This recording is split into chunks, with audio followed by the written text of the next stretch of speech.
வணக்கம் மக்களே, இது நம்ம ரேண்டம் வேர்ட்ஸ். இன்னைக்கு நம்ம மை லவ் ஸ்டோரி அனிமியோட எபிசோட் 10 தான் பார்க்க போறோம். வீடியோக்குள்ள போறதுக்கு முன்னாடி வீடியோக்கு ஒரு லைக் தட்டிட்டு போங்க. வாங்க வீடியோக்குள்ள போகலாம். யமட்டோவும் தக்கியும் எங்கோ பிக்னிக் வந்திருப்பாங்க. அங்க போனோடனே இந்த தக்கியோ வானம் எவ்வளவு நீளமா இருக்கு, சூரியன் எவ்வளவு பெருசா இருக்கு அப்படிங்கிற மாதிரி பேசிக்கிட்டு இருப்பா. அடுத்து இந்த யமட்டோ, இங்க பாரு இந்த பூவெல்லாம் எவ்வளவு அழகா இருக்கு அப்படின்னு அந்த பூவெல்லாம் கோர்த்து அவனுக்கு ஒரு கிரீடம் மாதிரி வச்சு விட்டுட்டு, நீ பாக்குறதுக்கு பிரின்ஸ் மாதிரியே இருக்க அப்படிங்கிற மாதிரி வேற சொல்லுவோம். பொய் சொன்னாலும் ஒரு நியாயம் வேணாமா? இந்த சீரீஸ் எடுத்த பாவத்துக்கு நான் இதெல்லாம் அனுபவிக்க வேண்டியதா இருக்கு. தக்கியோ உடனே யமட்டோ, நான் அன்னைக்கு உன் பர்த்டே அன்னைக்கு விட்டுட்டு போயிட்டேன், அதுக்காக என்ன தப்பா நினைச்சுக்காத அப்படிங்கும் போது, பரவாயில்ல அதெல்லாம் பிரச்சனை இல்ல அப்படின்னு சொன்னோன்னே, இன்னைக்கு ஃபுல்லா உன் கூட தான் இருப்பேன் யமட்டோ அப்படின்னு அவன் சொல்லிக்கிட்டு இருப்பான். அடுத்து அவன் மயங்கி விழுகிற மாதிரி போவா.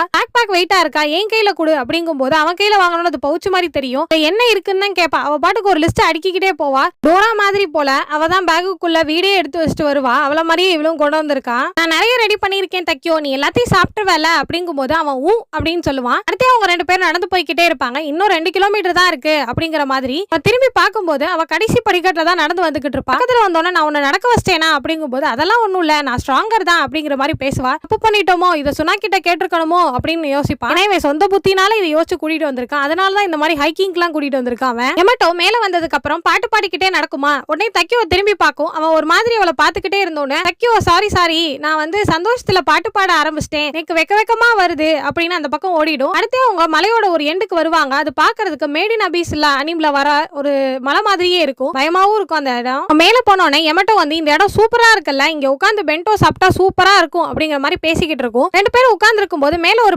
பறந்துகிட்டே இருக்குமா. நான் கூட யமட்டோ தான் தூக்கிட்டு போகும்னு நினைச்சேன். பார்த்தா யமட்டோவை தூக்காம அவ கையில இருக்கிற ஷர்ட்டை புடிங்கிட்டு போயிடும். அதுல தக்கியோ கொடுத்த அந்த கிளிப் இருக்குமா, இவளும் உடனே தக்கியோட கிளிப் போகுது அப்படிங்கிற மாதிரி அவளும் போய் பிடிக்க போய் அந்த மலையில இருந்து கீழே விழுக போயிடுவா. உடனே இதை பார்த்தோன்னா தக்கியோ வேகமா அவளையும் பிடிச்சுக்கிட்டு கீழே விழுக போயிடுவான். 2 பேரும் சேர்ந்து கீழே விழுந்துருவாங்க. இதோ பாறையே உருண்டு விழுந்த மாதிரி ஒரு சவுண்ட் வேற கேட்கும். கீழே விழுந்தோன தக்கியோ கீழே கிடப்பான். அவளுக்கு மேல இந்த யமட்டோ உட்கார்ந்துகிட்டு, தக்கியோ உனக்கு எந்த பிரச்சனையும் இல்லையே அப்படிங்கும் போது, எந்த பிரச்சனையும் இல்ல, பென்டோ பாக்ஸ கூட நான் காப்பாத்திட்டேன் அப்படின்னு அந்த நேரத்துல கூட திங்கிறத பத்தி தான் அவன் யோசிப்பான். உடனே தக்கியோ இங்க இருந்து மலைக்கு மேல ஏறது ரொம்ப கஷ்டம், நம்ம இங்க இருந்தே போகலாம் அப்படிங்கும் போது சுத்தி பாப்பாங்க. எங்க இருக்கோன்னு தெரியலையே, இரு நான் யார்கிட்ட ஹெல்ப் கேட்கிறேன் அப்படிங்கிற மாதிரி யமட்டோ பாப்பா. போன்ல சிக்னலே இருக்காது. உடனே அதுங்களுக்கு ஒரு நியூஸ் ஞாபகம் வந்துரும். பிக்னிக்ல இருந்து தொலைஞ்சு போனவங்க அப்படின்னு நம்மள போட்டுருவாங்களோ. அடுத்து யமட்டோட ஃப்ரெண்ட்ஸ் எல்லாம் காட்டுவாங்க. அதுல எல்லாரும் எங்க போயிட்டா யமட்டோ, இன்னைக்கு காணவே காணோம் அப்படிங்கும் போது அதுல ஒருத்தி சொல்லுவா, அவ பாய் ஃப்ரெண்ட் கூட பிக்னிக் போயிருக்கா அப்படிங்கும் போது, பாய் ஃப்ரெண்ட் இருக்கிறது கூட நல்லதுதான், இப்பெல்லாம் பிக்னிக் போகலாம் அப்படிங்கிற மாதிரி சொல்லிக்கிட்டு இருக்கோங்க.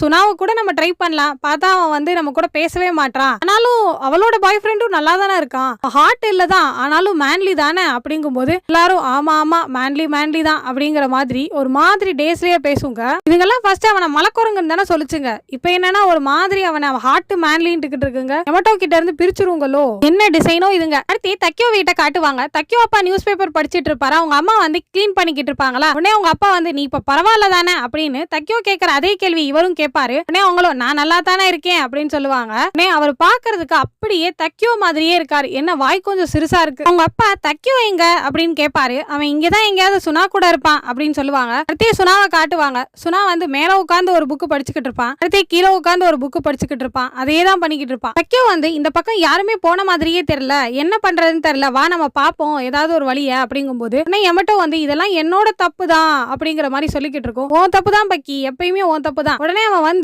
இரு அதுக்கெல்லாம் ஏன் கவலைப்படுற, உன்னை வீட்டுக்கு கூட்டிட்டு போறது என்னோட வேலை அப்படின்னு சொல்லிட்டு, நீ இங்கே நில்லு, நான் மரத்து மேல ஏறி நின்னு எங்கேயாவது பக்கத்துல ரோடு தெரியுதான்னு பாக்குறேன் அப்படின்னு பார்த்துட்டு அவன் பாட்டுக்கு தரன்னு ஏறிடுவான். ஏறிட்டு கீழே இறங்கி வந்துட்டு, யமட்டோ அந்த பக்கமா ஒரு ரோடு இருக்கிற மாதிரி தெரியுது, ஏன்னா கார் சவுண்ட் எல்லாம் கேக்குது, நம்ம கண்டிப்பா போயிடலாம், ஆனா இன்னைக்கு இல்ல, நாளைக்கு காலையில தான் போக முடியும், ஏன்னா அது ரொம்ப தூரம் இருக்கு அப்படிங்கிற மாதிரி சொன்னோன்னே அவளுக்கு ஒரு மாதிரி வெக்கமா வர ஆரம்பிச்சிரும். நாளைக்கு வரைக்கும் நம்ம தனியாவே இருக்கணுமா அப்படிங்கிற மாதிரி அவளை சுத்தி ஓடிக்கிட்டே இருக்கும். உடனே அவன் பயப்படுறான்னு நினைச்சுக்குவான். ஆனா அந்த பக்கி பயப்படலாம் செய்யாது, ஓவரா வெக்கப்படும். அவன் மனசுக்குள்ள ஒரு குத்தாட்டமே போட்டுக்கிட்டு இருப்பா. அவளோட மனசாட்சி வேற அங்கிட்டு இங்கிட்டுன்னு குதிச்சு வெக்கப்பட்டு ஓடிக்கிட்டே இருக்கும். டக்குன்னு தக்கியோ நம்ம இந்த பக்கமா தான் போகணும், யமட்டோ உனக்கு பயமா இருந்தா நீ என்னோட ஷர்ட்டை புடிச்சுக்கோ அப்படிங்கிற மாதிரி சொல்லுவான். அதை கேட்டோன்னா அவ ஹார்ட்டே குதிச்சு வெளியில விழுந்துரும். அப்படியே விழுகட்டும். உடனே அவன் அவ ஷர்ட்டை புடிச்ச உடனேயே தக்கியோவுக்கு அப்படியே எலக்ட்ரிக் ஷாக் அடிச்ச மாதிரி மாதிரி ஆயிடும். வா முடியல என்னால, சுகர் பேஷண்டா நானு. அடுத்து டிடிஎஸ் எஃபெக்டோட ஒரு சவுண்ட் வந்துகிட்டு இருக்கும். வேற எங்க இருந்தும் இல்ல, தக்கியோட வயித்துக்குள்ள இருந்துதான் அவனுக்கு பசிக்க ஆரம்பிச்சிரும். உடனே எமட்டவும் நம்ம தான் பென்டோ வச்சிருக்கோம்ல, வா உட்காந்து சாப்பிடலாம் அப்படிங்கும் போது நான் கொஞ்சமா தான் செஞ்சிருக்கேன் அப்படின்னு சொல்லும். பார்த்தா அவ்வளவு செஞ்சு வச்சிருக்கோம். அது தக்கியோ நீ எல்லாத்தையும் சாப்பிடு, உனக்கு எவ்வளவு வேணுமோ சாப்பிடு அப்படிங்கிற மாதிரி சொல்லிடும். அவனும் எல்லாத்தையும் சாப்பிட்டுட்டு ரொம்ப நல்லா இருக்கு, டெலிஷியஸா இருக்கு, அது ஒண்ணும் இல்ல நம்ம வெளியில வந்திருக்கோம்ல அதனாலதான் டேஸ்டியா இருக்கு அப்படிங்கிற மாதிரி சொல்லுவான். அவன் வந்து எல்லாத்தையும் சாப்பிட்டு முடிச்சுட்டு கொஞ்சம் வந்து சேவ் பண்ணி வச்சுக்குவான். ஏன் வச்சுட்டு அதையும் சாப்பிட வேண்டியதானே அப்படிங்கும் போது இல்ல நம்ம நைட்டு ஒன்னா இருக்க போறோம்ல அதனால அதை அப்ப சேவ் பண்ணி வச்சுக்குவோம் அப்படின்னு சொன்னோன்னே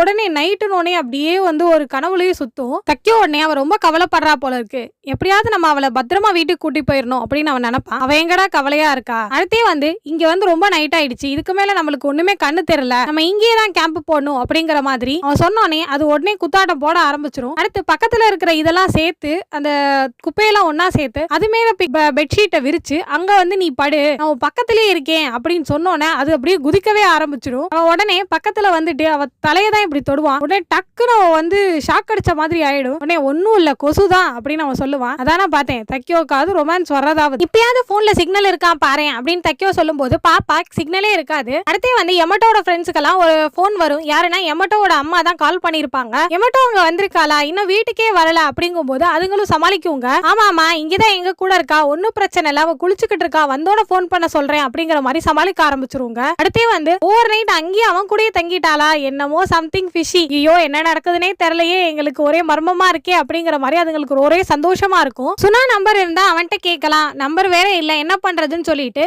இந்த குர்குரேக்கு தான் கால் பண்ணுவாங்க. அவன் உடனே வீக்கெண்ட் வழியா எனக்கு கால் வேற பண்ணிருக்கிற, ரொம்ப சந்தோஷம், நான் நாளைக்கு அப்படின்னு ஏதோ சொல்ல வருவான். உடனே தக்கியோவும் எமட்டோவும் வெளியில போயிருக்காங்க, அது உனக்கு தெரியுமா அப்படிங்கும் போது தெரியாதுன்னு சொன்னே பட்டுன்னு கட் பண்ணிடுவா. அடுத்து தக்கியோட அம்மா அப்பாவை காட்டுவாங்க. அவர் உடனே மறுபடியும் அதே கேள்வியை கேட்பாரு, நீ ஓகே தானே, நல்லா தானே இருக்க அப்படிங்கும் போது நல்லாதான் இருக்கேன் அப்படின்னு அவங்க அம்மா சொல்லுவாங்க. சரி அப்பனா வந்து இன்னும் தக்கியோ ஏன் வரல வீட்டுக்கே, ஆமா அவன் வரல, வந்துருவான், அதெல்லாம் ஒன்னும் பிரச்சனை இல்ல அப்படின்னு அவங்க அம்மா சொல்லுவாங்க. அடுத்து சுனாவை காட்டுவாங்க. அவன் காலையில ஒரு புக் 1 படிச்சானா, புக் 2 படிச்சானா, அப்ப இப்ப புக் 3 படிச்சு தூக்கம் வந்துருதுன்னு தூங்கிடுவான். அடுத்து தக்கியோவும் எமட்டோவையும் காட்டுவாங்க. அவங்க 2 பேரும் சாப்பிட்டு முடிச்சுட்டு உட்காந்துருப்பாங்க. ரொம்ப இருட்டாயிடுச்சுல்ல அப்படின்னு சொல்லிக்கிட்டு இருப்பான். அதுக்கு உடனே எமட்டோ வந்து இந்த மாதிரி தக்கியோ நான் வந்து உன் கையை பிடிச்சிக்கலாமா அப்படிங்கும் போது எமட்டோ பயப்படுறா போல இருக்கு அப்படின்னு அவன் நினைச்சுக்குவான். நீ ஏன் நினைச்சுக்க, அந்த பிள்ளை ஒன்னும் பயப்படலாம் இல்ல. அடுத்தே வந்து அவ வந்து ஏதோ ஒண்ணு பேசிக்கிட்டே இருக்கும்போது சட்டுன்னு பார்த்தா அந்த பக்கத்துல இருந்து ஒரு சவுண்ட் வரும். என்னன்னு பார்த்தா ஒரு பன்னி வந்து வேகமா ஓடி வந்து தக்கியோ வந்து மேல வந்து விழுக வந்துரும். உடனே அலேக்கா பிடிச்சி அந்த பக்கமா தூக்கி போட்டிருப்பான். அது வந்து ஒரே ஒரு நிமிஷம் அவன் மூஞ்சியை பார்த்திருந்தாலே போதும், பயந்து ஓடி போயிருந்திருக்கும். அதை பண்ணல.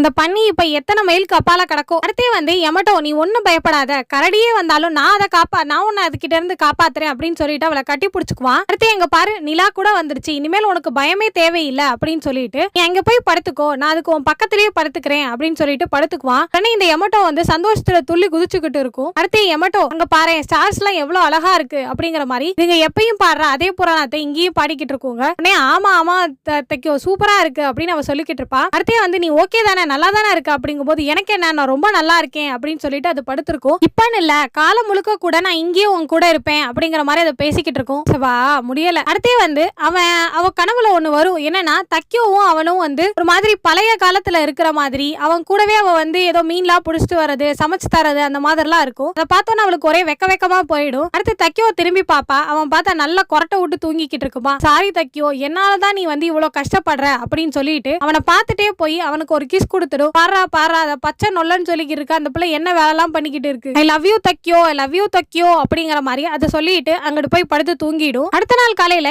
எமட்டோ அப்படின்னு கத்திக்கிட்டே எந்திரிப்பான். அவ பக்கத்துல நல்லா படுத்து தூங்கிட்டு இருப்பாளா, அவளை பார்த்து உடனே ரசிக்க ஆரம்பிச்சிருவான். எவ்வளவு அழகா இருக்கா தூங்கும் போது கூட. ஆமா நல்லாதான் இருப்பாங்க. அவ எந்திரிச்சிட்டு கியோ குட் மார்னிங் அப்படின்னு சொல்லும் போது எவ்வளவு அழகா இருக்கால இவ அப்படிங்கிற மாதிரி இவன் நினைச்சுக்கிட்டு இருப்பான். அடுத்தே வந்து எமட்டோ திரும்பி பார்க்கும்போது தக்கியோ மேல எல்லா பேர்ட்ஸ் எல்லாமே வந்து ஏறி உட்கார்ந்துருக்குங்க. உடனே உன்கிட்ட எல்லாருமே சேஃபா ஃபீல் பண்ணுதுங்க, நான் கூட தான் அப்படிங்கிற மாதிரி அவ பேசிக்கிட்டு இருப்பா. சரி வீட்டுக்கு போகலாம் அப்படின்னு 2 பேரும் நடந்து போய்கிட்டே இருப்பாங்க. அப்பதான் பாரு அங்க ரோடு வந்துருச்சு அப்படின்னு தக்கியோ சொல்லும் போது வா போகலாம், நீ எதுவும் ஹர்ட் ஆகல இல்ல அப்படிங்கிற மாதிரி அவன் கேட்பான். அதெல்லாம் எனக்கு எதுவும் பிரச்சனை இல்ல அப்படின்னு பார்க்கும்போது தக்கியோட மூஞ்சி ஃபுல்லா எல்லா இடத்துலயும் தடிப்பா இருக்கும். அவனுக்கு கொசு நல்லா கடிச்சிருக்கும். உடனே கொசுக்கு என்ன ரொம்ப பிடிக்குது போல இருக்கு அப்படின்னு அவன் சொல்லுவான். பரவாயில்ல, நானும் கொஞ்சம் 1-2 கொசுவோட கடியை வாங்கிக்கிட்டேன், ஒன்னு அதுல இருந்து காப்பாத்திட்டேன் அப்படிங்கிற மாதிரி சிசி டயலாக் எல்லாம் பேசிக்கிட்டு இருக்கும். ஐயோ நம்ம நம்ம வீட்டுக்கு வேற இன்ஃபார்ம் பண்ணணும், நான் போகும்போது இன்ஃபார்ம் பண்ணிடுறேன் அப்படின்னு சொல்லிட்டு போய்கிட்டு இருப்பாங்க. அடுத்து அவங்க 2 பேரும் பஸ்ல போய்கிட்டு இருப்பாங்க. போயிட்டு அங்க போய் இறங்கணும்னு இவ்வளவு நேரம் நம்ம ஒன்னாவே இருந்துட்டோமா, இப்ப நான் உன்னை விட்டுட்டு போறது எனக்கு ஒரு மாதிரி ஃபீலிங்கா இருக்கு